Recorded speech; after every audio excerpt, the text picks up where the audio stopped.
అందరికీ మన ప్రభువును రక్షకుడైన యేసుక్రీస్తు వారి పేరిట ప్రేమపూర్వకమైనటువంటి వందనాలండి. ప్రియులారా, దేవుడు మనల్ని ఎంత ప్రేమిస్తున్నారు అనగానే మనకి సండే స్కూల్స్ దగ్గర నుంచి ప్రతి ప్లేస్‌లో అనగా ఆటోస్ మీద అవ్వచ్చు, చర్చి వాల్స్ మీద అవ్వచ్చు, లేదంటే వాల్ పోస్టర్స్ మీద అవ్వచ్చు, పాంప్లెట్స్ మీద అవ్వచ్చు. ప్రతి ఒక్కరికి తెలిసినటువంటి మాట, దేవుడు లోకమును ఎంతో ప్రేమించెను. ఎంత ప్రేమించెను అనగానే మనకి ఇర్మియా గ్రంథంలో సమాధానం కనబడుతుంది. శాశ్వతమైన ప్రేమ. అంటే ఎలా బ్రదర్ ఈ ప్రేమను మనం అర్థం చేసుకోవాలి అని అడగగలిగినట్లయితే, దేవుని యొక్క ప్రేమను వివరించడానికి ఈ చిన్న వీడియో సరిపోదు. కానీ అర్థం చేసుకునే ప్రయత్నంలో మనం కొన్ని విషయాలు మనం ఈరోజు ధ్యానించినట్లయితే ప్రియులారా, ఆయన ప్రేమ ఎక్కడ ప్రారంభమవుతుంది అంటే, ఏ తల్లిదండ్రుల ప్రేమ అయినా కానీ మనం భూమి మీదకి వచ్చిన తర్వాత తెలుస్తుందండి. ఎందుకంటే ఏ తల్లికైనా ఏ తండ్రికైనా కానీ పుట్టినది అబ్బాయా అమ్మాయా అని ఎప్పుడు తెలుస్తుంది ఇంతకీ. మరి కొంతమంది చట్టానికి వ్యతిరేకంగా స్కానింగ్స్ అవి చేసి తెలుసుకొని వెళ్తూ ఉంటారు. అది వాక్యానికి విరుద్ధమే, అలాగే చట్టానికి విరుద్ధమే. అలా కాకుండా కనుక నిజాయితీగా ఉండగలిగినట్లయితే ఎప్పుడు తెలుస్తుందయ్యా అంటే, భూమి మీదకి వచ్చిన తర్వాత, అనగా హాస్పిటల్లో డెలివరీ అయిన తర్వాత తెలుస్తుందండి. అప్పుడు తల్లిదండ్రుల ప్రేమ మరింత ఎక్కువ అవుతుంది. వాళ్ళు గర్భంలో ఉన్నప్పుడు ప్రారంభం అవ్వచ్చు, అయ్యే అవకాశాలు ఉన్నాయి.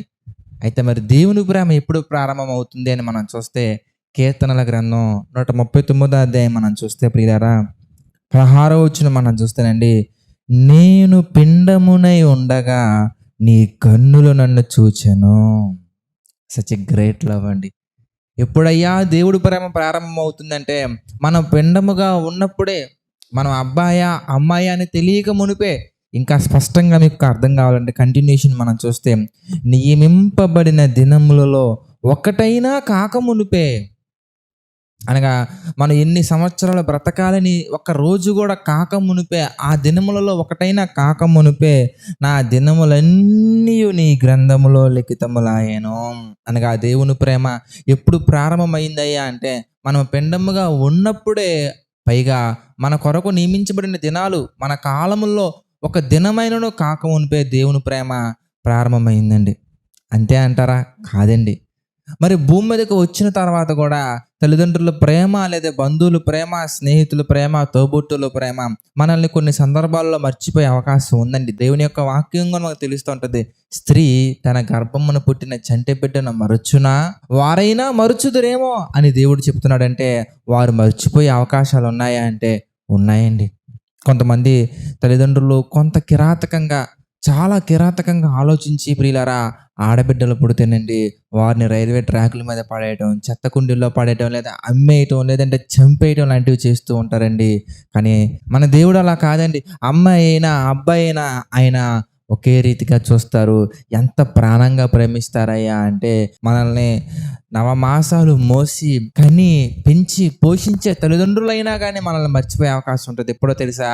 మనందరం నిద్రపోతామండి. అందరం పడుకున్నప్పుడు మన ఆలోచనలో బిడ్డలు ఉంటారా అంటే చాలా తక్కువ ఛాన్సెస్ ఉంటాయండి.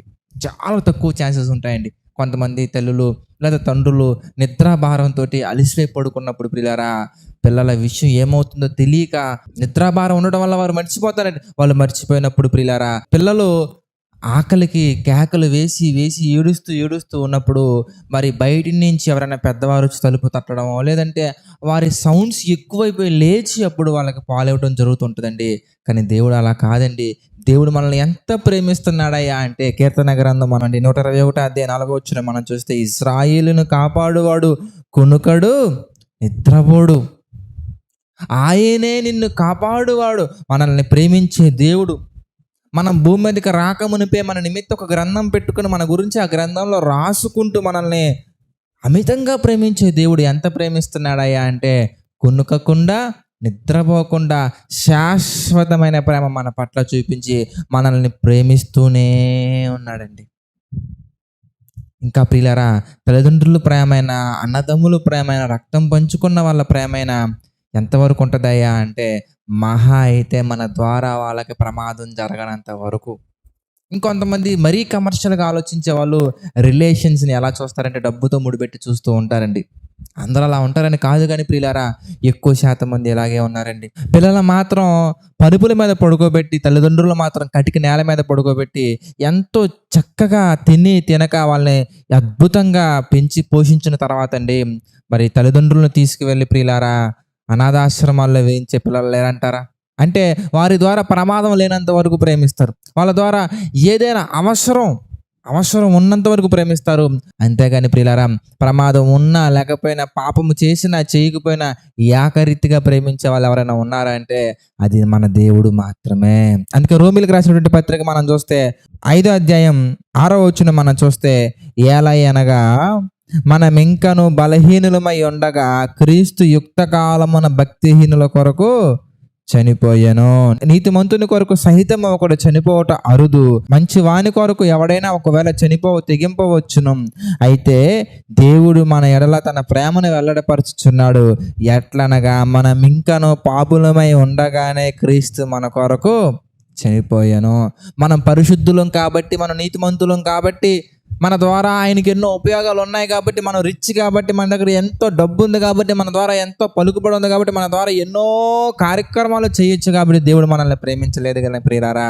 తన ప్రేమ మనం తల్లి గర్భములో ఉన్నది మొదలుకొని మనం భూమి మీదకి వచ్చి ఆయనను విడిచి బ్రతుకుతున్నా, ఆయనను విడిచి పాపంలో చేస్తున్నా, ఆయన విడిచి పాపంలో పడిపోయినా, ఆయన విడిచి ఎంతోమందిని పాపంలో నడిపిస్తున్నా, మనం ఇంకను భక్తిహీనులుగా ఉండగానే, మనం ఇంకను అనీతిమంతులుగా ఉండగానే, మనం ఇంకను పాపములో ఉండగానే ఆయన మనల్ని ఎంత ప్రేమించారయ్యా అంటే, పరలోకాన్ని విడిచిపెట్టి మనుషుని పోలికగా పుట్టి దాసుని స్వరూపము ధరించుకొని ఏమండి మన కొరకు తన్ను తాను రిక్తునిగా చేసుకుని ఆ కల్వరి గిరిలో ఆఖరి రక్తపు బొట్టు వరకు మన కొరకు తన ప్రాణాన్ని మన కొరకు ఇచ్చి మిమ్మల్ని ఎంత ప్రేమిస్తున్నాను తెలియజేస్తున్నాడండి. ఎవరండి మన కొరకు అలా ప్రాణాన్ని పెట్టే వాళ్ళు చెప్పండి? ఎవరి ప్రేమ అయినా కానీ ప్రియులారా, ఒకవేళ జెన్యూన్ ప్రేమ అనుకుంటే మనం మరణించేంత వరకు మాత్రమే ఉంటుందండి. మనం మరణించాక మనల్ని ఎవరు ప్రేమించరండి. కొంతకాలం ప్రేమిస్తారండి. కానీ మనం మరణించిన తర్వాత మొట్టమొదటి సెకండ్ నుంచి మనం పరలోకం చేరుకునేంత వరకు ప్రేమ ఎంత గొప్పగా ఉంటుంది. మీరు చూస్తే లూకాసు వార్తలు మనం చూస్తే ప్రియులారా 16వ అధ్యాయము 22వ వచనం మనం చూస్తానండి. ఆ దరిద్రుడు చనిపోయి దేవదూతల చేత అబ్రహాము రొమ్మున కొనిపోబడెను. మనం మరణించిన తర్వాత తన యొద్దకు చేర్చుకోవడానికి ఎవరిని పంపిస్తున్నాడయ్యా అంటే దేవదూతల్ని సహా పంపించి ఇన్విటేషన్ అండి, మనకి దేవదూతలతో ఇన్విటేషన్ పంపించి చక్కగా తీసుకెళ్తున్నాడండి ఆయన. మనం భూమి మీదకి రాకమునుపు తల్లి గర్భంలో ఉన్నప్పటి నుంచి, సమయం లేదు కాబట్టి నేను మాట్లాడట్లేదు, కానీ మనం తల్లి గర్భంలోకి రాకముందు తండ్రిలో ఉన్నప్పటి నుంచి కూడా ఆ ప్రేమ ఉంది.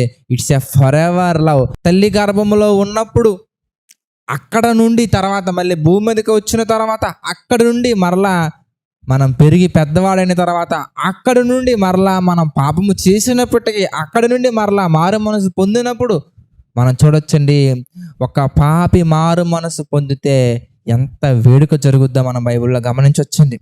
మన మారు మనసు పొందిన తర్వాత అక్కడి నుండి మళ్ళీ మనం మరణించిన తర్వాత అక్కడి నుండి మరలా మనం పరలోకానికి చేరుకునే వరకు ప్రతి మూమెంట్లో ప్రతి సెకండ్ కూడా విడిచిపెట్టకుండా విడువక ఎడబాయని ప్రేమ, శాశ్వతమైన ప్రేమ, ఏ మనిషి చూపించలేనటువంటి ప్రేమ.